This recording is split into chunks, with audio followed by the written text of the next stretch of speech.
봉독해 주신 구약의 본문을 보게 되면 수넴 여인이 엘리사 선지자를 아주 극진하게 대접하는 가운데 기적적으로 아들을 얻게 됩니다.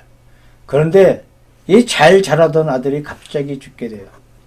그래서 엘리사를 통하여 죽은 자 가운데서 다시 살리심을 받는 은혜에 대하여 말씀하고 있습니다. 신약의 말씀에는 도마가 예수님께서 부활하신 사실을 믿지 않고 있다가 예수님께서 특별히 나타나셔서 내 손을 내밀어 내 옆구리에 넣어보라. 그리고 믿음 없는 자가 되지 말고 믿음 있는 자가 되라는 분부의 말씀을 들었습니다. 그러자 감격스럽게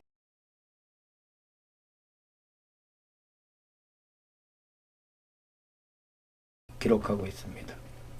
메카에 가면 마호멧의 무덤이 아름답게 장식되어 있다고 합니다. 해마다 이슬람 교도들은 이 메카의 성지 순례를 하는 것을 크나큰 소망으로 여기고 있고 그 순례의 정상은 마호멧의 무덤에 이르는 길입니다. 그들은 그 무덤 앞에 마호멧의 위엄을 찬양한다고 합니다. 이 말을 들은 우리 기독교인들은 너희는 무덤을 찬양하고 무덤을 자랑하지만 우리는 무덤 없는 것을 자랑하고 무덤 없는 데서 출발한다라고 말합니다. 참으로 부활의 종교란 독특한 종교입니다. 생각하면 생각할수록 신비스러운 종교라고 할 수가 있습니다. 사람이 죽은 후에 어떻게 되는 것인가에 대해 세 가지로 생각해 볼 수가 있는데 첫째는 죽으면 끝이라는 거예요. 이것은 헬라 사상에서도 있었습니다. 지금도 대부분의 사람들이 이 사상 가운데 살고 있어요. 자, 두 번째 사상은 윤회 사상이에요. 죽은 후에 다시 태어나는데 자기의 업에 따라 동물도 되고 사람도 된다고 하는 내세관입니다. 현재와 같은 과정을 밟아 간다고 하는 윤회 사상입니다. 세 번째가 부활의 거룩한 사상입니다. 우리가 죽은 후에 하나님의 은총 가운데 부활한다는 것은 다른 일반 사상과 종교에서 볼 수 없는 사상이고 아주 독특한 기독교 사상입니다. 이것은 독특한 기독교의 은혜입니다. 이제 구약과 신약의 사건을 통해서 부활이 어떤 은혜가 되었는지 또 현재 우리에게 어떤 은혜가 될 수 있는지를 살펴보려고 합니다. 첫째로 부활은 그들에게 확고한 믿음을 심어주는 은혜가 되었습니다. 구약의 수넴 여인이 엘리사를 극진히 대접합니다. 하나님의 사람이라고 부를 때에는 독특한 하나님의 권능이 엘리사 위에 있다는 것을 인정했기 때문입니다. 그는 자기 집 다락에 아주 좋은 방을 꾸몄어요. 엘리사가 거처하게 하고 그를 편하게 쉬게 하고 대접해 주었습니다. 그녀가 선지자 엘리사의 예언에 따라 귀한 아들을 낳았을 때 그녀의 믿음이 더욱 두터워졌다고 믿습니다. 그러나 그 아들이 죽었을 때 실망하였다가 엘리사를 통하여 아들이 다시 살아났을 때 그녀의 믿음이 완성되었습니다. 처음에는 흔들리는 연약한 믿음이었습니다. 자기의 아들이 살아남으로 인해서 확고한 믿음이 되었습니다. 신약의 도마는 회의론자라는 별명을 가지고 있는데 요한복음 11장 16절에 보게 되면 예수님께서 예루살렘으로 가신다고 말씀하실 때 도마는 우리도 죽으러 가자고 말했습니다. 이것은 대단히 침울한 말이라고 한 분이 있습니다. 요한복음 14장에 예수님께서 내가 가는 곳에 그 길을 너희가 알리라 라고 말씀하실 때 주여 어디로 가시는지 알지 못하는데 우리가 그 길을 어떻게 알겠었나이까 라고 도마가 대꾸를 합니다. 이렇게 그의 마음속에 캄캄한 밤 같은 의심이 있었어요. 그리고 도마는 예수님께서 부활하셨다는 소식을 듣고도 내가 그의 옆구리에 창자국에 손을 넣어 보아야 믿겠노라. 그렇게 말하며 끝내 믿지를 않았어요. 예수님께서 그 소리를 어디서 그 소리를 들으셨는지 다시 나타나십니다. 그리고 내 손에 못자국을 보라. 내 옆구리에 창자국을 보라. 그리고 믿음 없는 자가 되지 말고 믿는 자가 되라고 말씀을 하셨습니다. 그때 그는 너무나 놀라서 나의 주여 나의 하나님이여 라고 신앙 고백을 한 적이 있습니다. 다시 말해서 예수 그리스도의 부활을 보고 나서 회의론자였던 도마의 그 의심이 없어지고 확고한 신앙인이 되었습니다. 로마서 1장 3절과 4절에 그리스도의 양성을 말하기를 육신으로 말하면 다윗의 혈통에서 나셨고 성결의 영으로는 죽은 가운데서 부활하여 능력으로 아버지의 아들로 인정되셨으니 곧 우리 주 예수 그리스도 신이라고 기록하고 있습니다. 예수님의 일생을 통하여 그의 하나님의 아들인 사실을 여러 가지 각도에서 증명해 볼 수가 있습니다. 예를 들면 독특한 탄생이 있습니다. 성령으로 말미암아 동정녀 마리아에게서 나신 것을 말씀하고 있습니다. 원수를 사랑하라는 독특한 말씀이 있습니다. 독특한 기적들이 있습니다. 그리고 예수님은 독특한 사랑을 하신 분입니다. 십자가에 달려서 아버지여 이 무리를 사하여 주옵소서. 저희가 아는 것을 알지 못함이니이다. 라는 기도는 예수님의 독특한 기도입니다. 예수님의 기도문을 자세히 살펴보면 우리 사람이 할 수 없는 것을 기도하고 있어요. 그의 신성을 결정적으로 말하고 있는 것은 그의 부활입니다. 그의 탄생과 말씀과 기적과 기도도 독특하지만 그것은 어느 정도까지만 확인할 수 있는 것들입니다. 하지만 그의 부활은 아무도 의심할 수 없이 예수 그리스도의 신성을 증명해 주고 있습니다. 우리가 어떻게 하나님을 믿을 수 있는지 그 신앙의 길에는 여러 가지 방법들이 있습니다. 어떤 분은 교양으로 하나님의 세계에 도달하는 분이 있습니다. 일본의 어떤 분은 선교사에게 영어를 배우는 가운데 차차 이 감동 감화를 받아서 예수님을 믿게 된 역사가 있습니다. 성 프란시스코 같은 분은 중환병에 걸려서 기도 가운데 치료받고 큰 믿음을 얻어서 하나님의 성자가 되었습니다.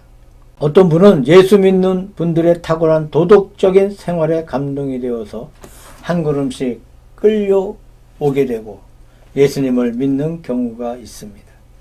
마지막에 부활의 길이 있는데 지금 말한 것들이 믿음 가운데로 이끌어 주기도 하지만 그것에 의해서 믿을 수도 있고 안 믿을 수도 있습니다. 또 믿다가 낙심할 수도 있습니다. 그러나 우리가 부활을 체험하게 되면 다시는 믿음에서 떠날 수가 없는 확고한 은혜를 받게 되는 것입니다.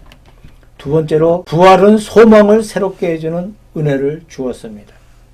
이 순의 여자는 순이와 어원이 동일합니다. 두 개의 신은 것을 의미합니다.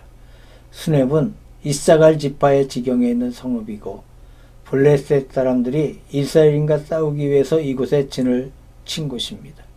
그곳에 한 여인이 엘리사 선지자를 환대하고 복종하고 대접을 했어요. 다윗의 노년에 다윗을 복령한 아비삭도 이곳 출신입니다. 자, 여자가 재산이 많고 잘 살고 있었지만 자식이 없어서 괴로워하다가 귀한 아들을 낳았습니다. 그 아들에게 전 소망을 걸고 살았어요. 그런데 그 아들이 갑자기 죽어버립니다. 그때 그녀는 소망을 잃고 절망에 빠졌을 것입니다. 그리고 엘리사를 통해서 그 아이가 다시 살아났을 때에 그의 소망은 다시 타오르게 되고 다시 밝게 되었어요. 새롭게 갱신된 소망이었습니다. 예수님의 제자들이 예수님을 따라올 때 어떠한 생각에서 따라온 것입니까?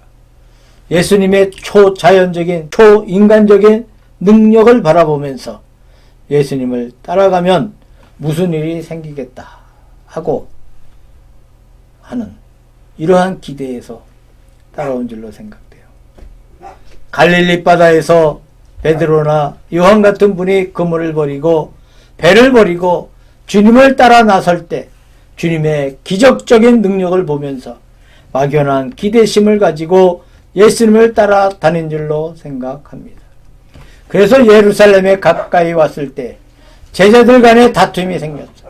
그들이 생각하기를 예수님께서 예루살렘에 가시면 왕이 되실 텐데 누가 우편에 앉고 누가 좌편에 앉겠는가? 우의정이 누구이고 좌의정이 누구이겠는가? 하고 다툼이 일어났습니다. 이때 그들의 소망은 예루살렘에서 우의정 좌의정 영광의 관을 받는 것이었습니다. 그런데 십자가에서 우리 주님께서 돌아가시고 말았습니다. 모든 소망이 무너지고 말았습니다. 이제 바랄 것은 아무것도 없습니다. 그렇게 낙심해 있다가 갑자기 예수님의 부활 소식을 듣고 부활하신 주님을 만나게 되었습니다. 그때 새로운 소망의 불길이 타올랐고 그리고 그 소망의 불길이 확신해진 줄로 생각합니다. 갈릴리 바다에서 주님을 만날 때처럼 주님에 대하여 막연하게 기대한 것이 아니었습니다. 예수님께서 예루살렘으로 오실 때에 기대했던 우의정 좌의정 같은 이 세속적인 소망도 아니었습니다. 인간적인 것을 초월하고 현세적인 것을 초월한 영원하고 거룩한 소망을 그들의 마음속에 확인하였습니다. 자, 사람의 마음속에 소망이 확인될 때 그 결과는 어떤 것이겠습니까? 첫째, 우리의 생활에 힘이 생깁니다. 주님의 제자들은 예수님이 돌아가신 후에 방 안에서 말소리도 못 내고 숨어 있었습니다. 부활의 소식을 들은 후에는 힘차게 소리를 치고 문을 박차고 밖으로 나왔어. 그 생활이 힘차게 되었습니다. 두 번째로 모든 시험과 어려움을 극복했습니다. 베드로는 작은 피자가 겁이 나서 3번이나 예수님을 모른다고 부인을 했습니다. 그리스도의 부활을 본 후에는 우리가 보고 들은 것을 말하지 아니할 수 없다고 외쳤습니다. 바리새인들의 위협과 어려운 시험을 이겨낼 수 있는 원동력을 가지게 되었습니다. 확고한 소망이 그 마음속에 차고 넘쳐서 가는 곳마다 복음을 전파하고 병든 자를 고쳐주고 죽은 자를 살려주는 놀라운 역사를 이루었던 사실을 볼 수가 있습니다. 예를 들면 구약의 요셉을 보면 요셉은 마지막에 애굽의 총리가 되었고 그 형들이 요셉을 찾아와서 용서를 구했습니다.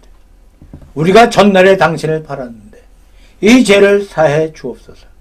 그때 요셉이 내가 애굽에 온 것은 형들이 팔아서 온 것이 아닙니다. 하나님께서 나를 미리 보내셔서 우리 동족들의 흉년을 막아주셨습니다. 라고 말합니다. 자, 요셉의 위대성은 새로운 환경을 맞이할 때마다 그 환경에 적응하고 그 환경을 극복하는 힘을 가지고 있었다는 겁니다. 형들이 갑자기 자신을 팔아서 요셉은 낮은 이방 땅에 가서 남의 집에 종이 되었습니다. 아버지의 집에서 따뜻한 사랑을 받으면서 몸에 채색 옷을 입고 있던 요셉이 갑자기 남의 집에 팔려가서 종이 되었을 때 얼마나 신세가 한탄스러웠겠습니까? 그 처지를 비관하고 매일 눈물을 흘리고 밥도 먹지 아니하고 일도 하지 아니하고 지난날 아버지의 사랑을 받았던 것만을 회상하고 있었다면 요셉이 어떻게 되었겠습니까? 요셉은 그것들을 떨쳐버리고 최선을 다했어. 그래서 보디발의 신임을 받고 보디발의 가정 총무가 되었습니다. 그 다음에 이 보디발의 아내의 유혹을 받게 되는데 그 유혹을 견딥니다. 그리고 죄 없이 옥에 투옥되어 죄인이 되었습니다. 이 정도면 요셉이 또 낙심할 수 있었습니다. 그런데 요셉은 모든 것을 떨쳐버리고 이 새로운 환경과 옥중 생활에 적응해 갑니다. 세 번째 시험이 다가왔습니다. 술 맡은 관원장과 떡 맡은 관원장이 옥에 들어왔는데 요셉이 그들의 꿈을 해몽해 주어서 술 맡은 관원장이 옥에서 나가게 되었습니다. 그래서 옥에서 나가는 술 맡은 관원장에게 자기의 사정을 구하면서 자기를 살려달라고 부탁을 합니다. 물론 술 맡은 관원장이 그렇게 하겠다고 약속을 합니다. 그런데 복직된 후에는 요셉을 까맣게 잊어버리고 말았어요. 이쯤 되면 요셉이 낙심할 만도 하지 않겠습니까? 나는 몫을 인간인가 보다. 하나님이 나를 버린 인간인가 보다 라며 자포자기할 수도 있었지만 요셉은 그렇게 하지 않았어요. 자신의 운명에 적응해 살아갔습니다. 이 모든 새 운명에 적응할 수 있었던 비결이 무엇입니까? 그것은 하나님 때문이었습니다. 애굽에 팔려온 것은 형들이 팔아서 온 것이 아니고 하나님께서 자기를 애굽에 보내셨다고 믿고 있었습니다. 그리고 자신을 보내신 하나님의 뜻을 묵상했습니다.